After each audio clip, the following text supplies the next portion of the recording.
বিসমিল্লাহির রহমানির রহিম। যুক্তরাষ্ট্রের ফ্লোরিডা থেকে আপনাদের সাথে আছি আমি শহীদুল ইসলাম তালুকদার।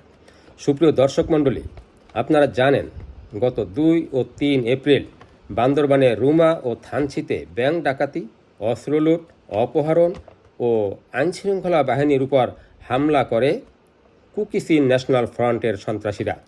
দর্শক, সেই ঘটনায় গতকাল 22 এপ্রিল রুমা উপজেলা ছাত্রলীগের সভাপতি ভান মুন নুয়ান বম সহ 7 জনকে আটক করেছে যৌথ বাহিনী।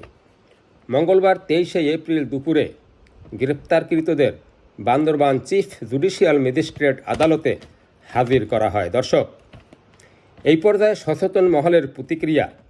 ঘটনা ঘটালো কুকিচিনের সন্ত্রাসীরা, আর ঘটনার দায়ে যৌথ বাহিনীর হাতে ধরা পড়ল ছাত্রলীগের সভাপতি এবং তার দলীয় লোকজন।